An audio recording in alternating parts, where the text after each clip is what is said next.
¿Qué tal? Un gusto de saludarlos. Viernes 22 de julio, para muchos estudiantes el último fin de semana de vacaciones, y hoy día con un panel renovado, bastante renovado, caras nuevas, lo cual hace de que no me cabe duda, no fuera de usted, que usted... Caras nuevas en esta mesa. Tenemos a don Manuel Millones. Manuel, gusto saludarte. El core de la UDI. Que no se ha visto nunca, no se ha visto nunca en este programa. Cara nueva. No, sí, más antiguo que el Libro Negro. Pero hace un tiempo que tenía un vacío. Y un veto. Don Rodrigo, yo sé que tenía. Rodrigo Copaitic, concejal de la Municipalidad de Viña del Mar. Bienvenido, Rodrigo. Gracias, Héctor, por la invitación y poder compartir en esta mesa y con los vecinos. Aquí nadie tiene veto, no quiero decir, salvo los vetos que se ponen de la palabra de algunos que no dejan hablar de repente. Y bueno, y también la bienvenida a don Rodrigo Uribe, de la Secretaría Comunal de Planificación del municipio de Quilpué. Bienvenido, Rodrigo. Gracias, Jorge. Y bueno, y ya se autopresentó porque está aquí presente todo el programa, pero no pone veto él, en todo caso, don Tomás de Rementería, concejal de Viña del Mar. Mire, señor Galicia, a usted efectivamente le gusta el tandeo, porque la única vez que no he venido en los últimos 5 meses, al aire dijo usted que esperaba que me fuera bien, que me echaba de menos y todo, así que le gusta jorobar la cacheta. Bueno, pero de todas maneras, un placer. Espero que le vaya tan bien. El humor. Espero que le vaya tan bien como espero que le vaya al gobierno con el cambio de los ministros que se produjo esta semana, y que sería bueno que conversáramos sobre ese tema, porque algunos hablan de silla musical, otros dicen de que se aprovechan mejor las competencias, unos dicen que por qué Loqueira está en economía, si no es economista. Bueno, yo creo que cada uno de nosotros podrá tener su opinión, y sería bueno que comenzáramos. ¿Cómo ven ustedes este cambio de ministerio y cómo podría favorecer al apoyo a las regiones, que es lo más importante en estos cambios? Así ¿Me permite hablar antes que me dé la contra el señor Millones? Ya. Así le da la contra a él después. Claro, si me da la contra a él. Mira, yo creo que es una buena medida el cambio de gabinete. Creo que hay caras nuevas que van a aportar. Creo que se intenta reconocer lo que se habló en algún momento, que lo ideal hoy día es que tú tengas un ministro político y un subsecretario técnico, y no el mono al revés, como ocurrió también en el gobierno de Ricardo Lagos. Pasaba lo mismo, es decir, un técnico de ministro y un político de subsecretario. No, porque el que hace la política es el ministro, el que gerentea el ministerio es el subsecretario. Entonces yo creo que por ese lado nos vamos acercando a un buen camino. Entran al gabinete 2 hombres con experiencia política, como Longueira y Chaudhry. Yo creo que tienen profunda experiencia política. Cambió absolutamente el discurso del gobierno frente a la oposición, y por consiguiente también se está viendo de la oposición, lo cual le hace bien al país. Yo creo que lo que hay que entender es que esto no es un problema solamente de este gobierno, este es un problema del país. ¿Y por qué? Porque tenemos un tema generacional arriba de la mesa. La generación en la que yo pertenezco y usted pertenece, que somos los de entre los 50 y los 60, vivimos de acuerdo o en desacuerdo y en agrado o desagrado el régimen militar. Y pagamos los beneficios y pagamos los costos, pero formamos parte de esa generación y fuimos parte, diríamos, cómplice de la recuperación de la democracia. Los actores, los que se deberían haber hecho en democracia, yo creo que en concreto son los que han tenido graves errores, y estoy hablando de gobierno y de oposición, que es la generación entre los 30 y los 40, que se creyeron en el cuento y muchos se transformaron en príncipes de la política. ¿Ya? Esta cosa que hablamos otra vez, muy soberbios, muy esto. Y después está la generación de los 20 y los 30 años que salió a la calle y dijo, ¿sabe qué? No nos gusta esta cuestión. Y vamos a salir a danzar, y vamos a salir esto, y vamos a demostrar que somos el futuro del país. Y ahí un recado para el ministro Bulnes, que con los primeros que tiene que hablar son con los jóvenes.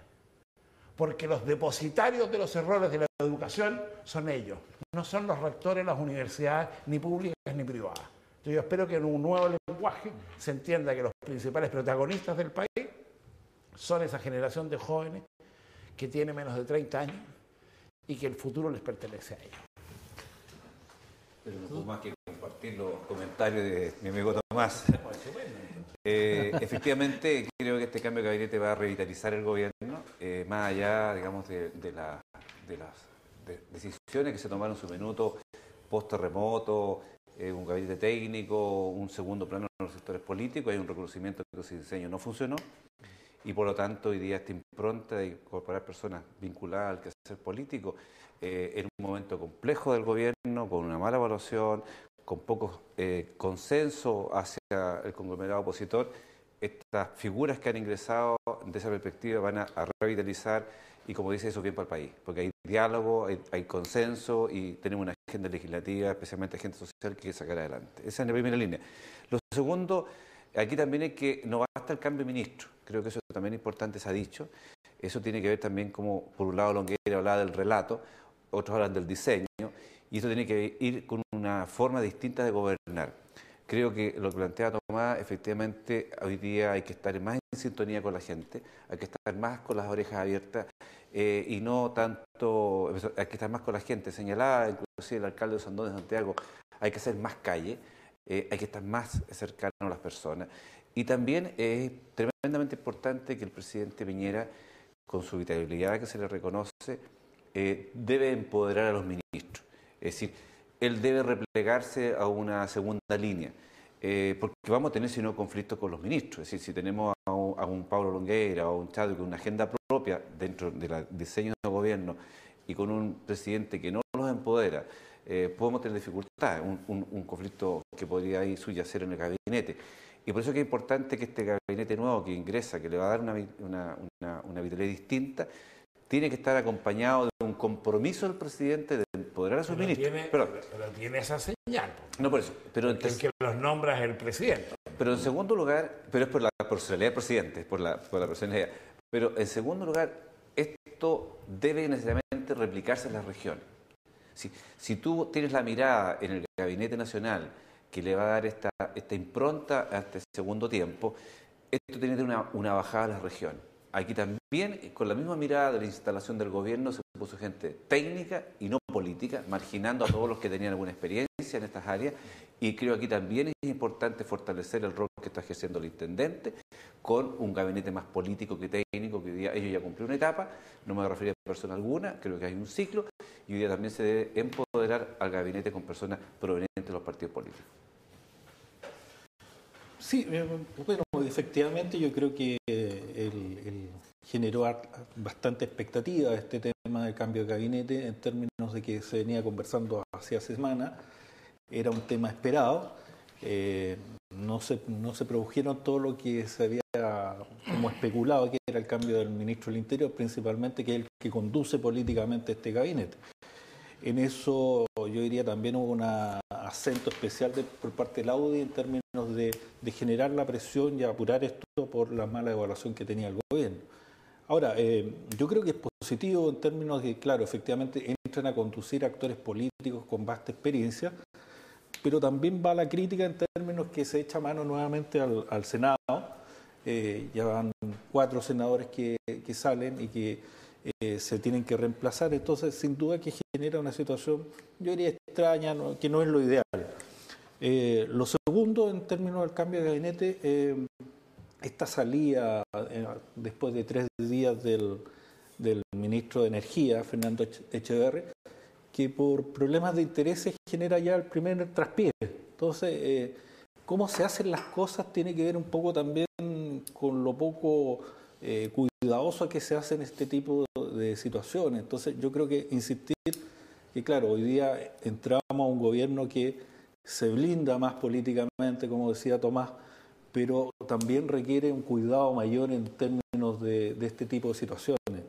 Yo creo que le hace bien este tipo de personas, Pablo Longueira, Andrés Chadwick, a la conducción política y especialmente a generar puentes con la oposición, puentes que yo diría que estaban bastante a mal traer, no había un buen diálogo, había mucha descalificación de lado y lado, pero en la práctica yo creo que eso se traduce en los acuerdos políticos que finalmente se establecen en el Congreso. Por lo tanto, yo creo que además ahí falta una pata, yo diría, en términos de quién concuerda, quién es el ministro que concuerda, el ministro del Interior o el ministro de la CEPREX, la roulette, que no hubo cambio tampoco ahí, y donde los parlamentarios en general tenían una crítica muy fuerte en esa área. Rodrigo. Yo creo que es de destacar que el presidente haya puesto oído en las demandas de los distintos actores políticos, en el sentido de que quizás faltaba hacer un afinamiento, un ajuste en el gabinete, y él ha tomado el concepto de que este gabinete, si bien tiene que tener un alto contenido técnico, se necesita un tonelaje político que nos brinda Pablo Longueira al llegar al Ministerio de Economía, Andrés Chadwick como vocero de gobierno, y que son parlamentarios de una connotada experiencia que van a permitir una mayor relación con el Congreso y con eso responder también a los planteamientos que ha hecho la oposición, en el sentido de que quizá ha habido poca comunicación entre el gobierno y el Parlamento. Y insisto, yo miro con buenos ojos, celebro las declaraciones que ha tenido Pablo Longueira en estos días de reevaluar y ver el tema del impuesto específico a los combustibles que afecta a la clase media, y ver si pueden introducirse algún tipo de modificaciones. Encuentro que esa es una señal positiva de su ingreso al gobierno, del ministro Bulnes también, invitando a los jóvenes a dialogar. Así que yo creo que es una señal positiva de un cambio de actitud, y que hoy día necesitamos un ministerio y ministros mucho más empoderados políticamente y que permitan llegar más a la base. Yo quisiera, permíteme, rescatar lo que plantea Tomás, en el sentido de que aquí hay una generación que se perdió. Y esto se nota en este cambio de gobierno, porque indudablemente que después de haber estado 20 años no gobernando, no teniendo ninguna relación con el gobierno, queda claro que la alianza no tenía la gente de peso político que permitiera que los técnicos trabajaran tranquilos en pos de un proyecto. Y eso es lo que ocurrió. Y lamentablemente eso es lo que ha llevado a sacar 4 senadores con bastante peso desde el Congreso y llevarlos al gobierno. Porque yo creo que no están las personas que se necesitaban en estos momentos. Esperamos de que esto sea una cosa transitoria, porque tampoco es bueno dos cosas. Una, que se renuncien a las elecciones por las cuales fueron propuestos, y en segundo lugar, que después viene toda esta disputa corta por quién tiene derecho a asumir o no asumir el Congreso, que yo creo que va en cierta medida va empañando una imagen de un Congreso que debería irse transparentando más. Está cierto, hay gente que dice esto se anunció en el gobierno anterior, pero como el gobierno anterior también se criticó porque no hacía las cosas bien y ahora se iban a hacer mejor, entonces ahora busquemos una forma de cómo eliminamos este tema de que se vaya gente al Congreso, a menos que la forma sea de que quien iba en la lista o quien según la segunda mayoría tenga el derecho a asumir, y no como ahora que se designa a cualquier persona que puede estar en el Parlamento o no puede estar. Yo creo que aquí hay que volver a lo que era en época de la República, que cuando tú sale un senador o un diputado del Parlamento, hay una elección complementaria. Eso es primero que nada, porque el problema es el resultado. Ahora, cuando el presidente de la República llama a un senador de la República para participar del Ejecutivo, por eso se llama Ejecutivo, porque ejecuta, está dentro del sentido republicano de cualquier Estado. Ahora, cuando el presidente tenga claro que va a sacar ese senador de ese partido y el partido va a tener que competir para continuar, lo van a pensar 2 veces y no va a ser moneda de cambio. Pero yo creo que está bien, yo creo que tú tienes que buscar a la gente y la gente esté en el lugar que corresponda y que lo haga bien. El problema es cómo tú compones. Y ya lo dijimos con todo sentido del humor. Mira tú, Monseñor Larraín, de concejal a senador, de un paraguaso, sin ningún trámite.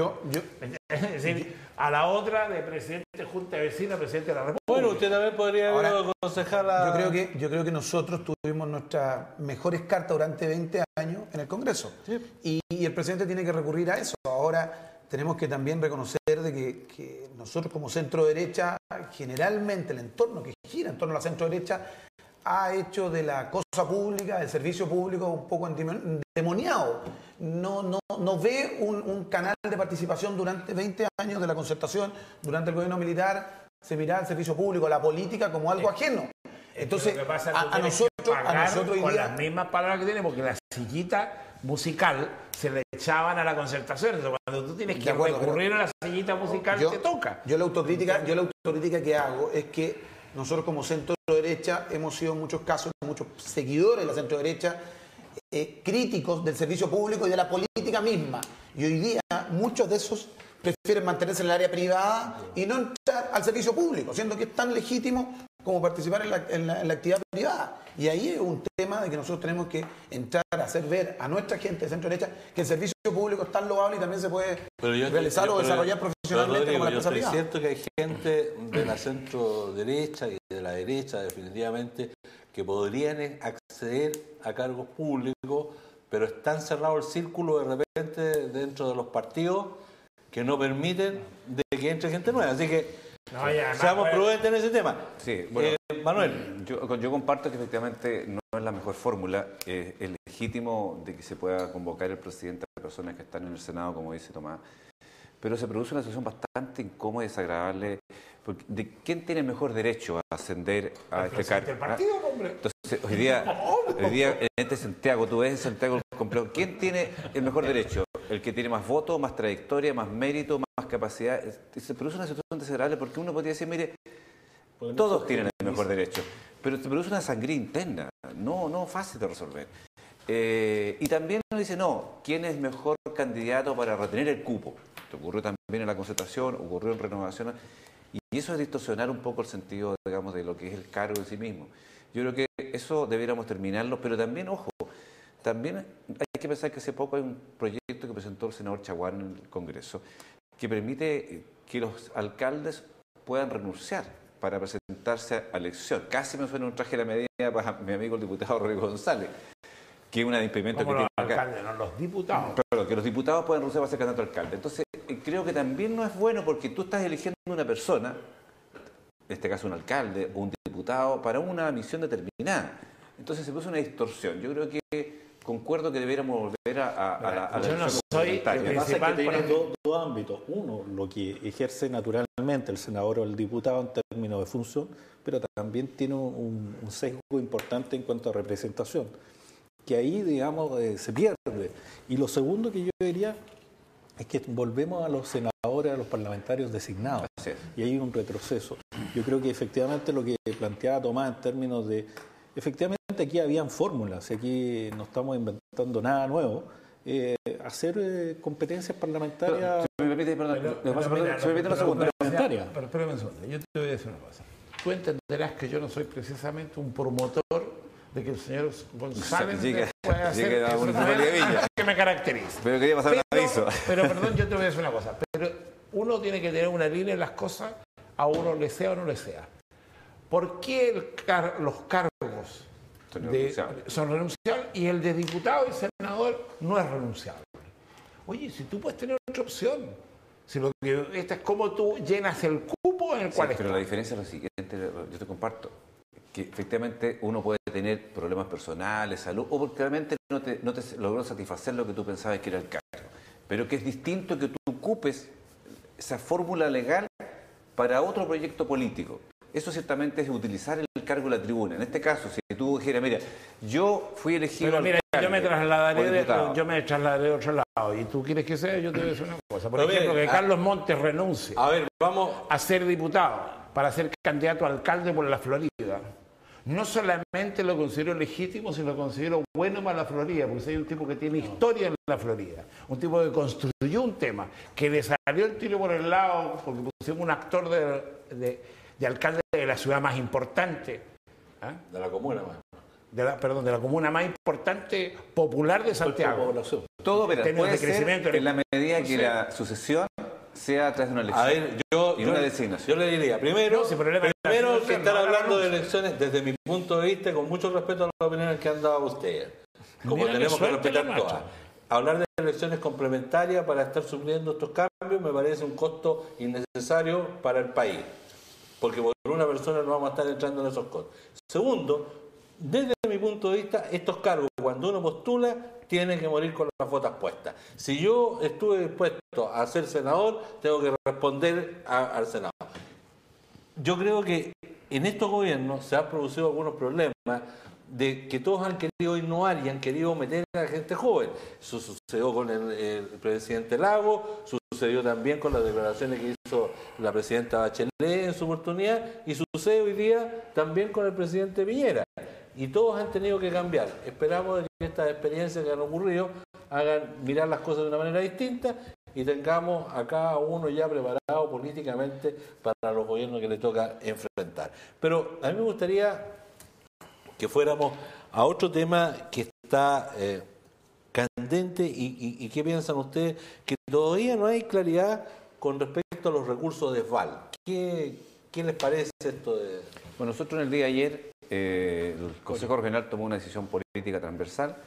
Hoy día se entregó en Santiago en La Moneda un petitorio al presidente de la República de orden a que estos recursos, los 220 millones de dólares, ingresen a las arcas del gobierno regional. Ahora, el gobierno regional tiene mayor legitimidad que otros actores en esta materia porque el grueso, o por no decir la totalidad de la inversión destinada a la construcción de alcantarillado y agua potable en la región ha sido financiado con recursos del FNR. Y hoy día eso pasa a ser parte del patrimonio de una empresa privada como es SVAL. Por lo tanto, nos parece de toda justicia que los recursos que hoy día el gobierno que obtuvo por la enajenación de SVAL ingresen a nuestro presupuesto y posteriormente discutamos con todos los actores políticos en qué invertimos. Ahora, ¿qué es lo que nos parece molesto? De que Santiago se esté pauteando hacia dónde llegan las plata. Es decir, mire, la verdad que le vamos a entregar un porcentaje para X y X. Yo creo que es una decisión soberana que tenemos que tomar como región.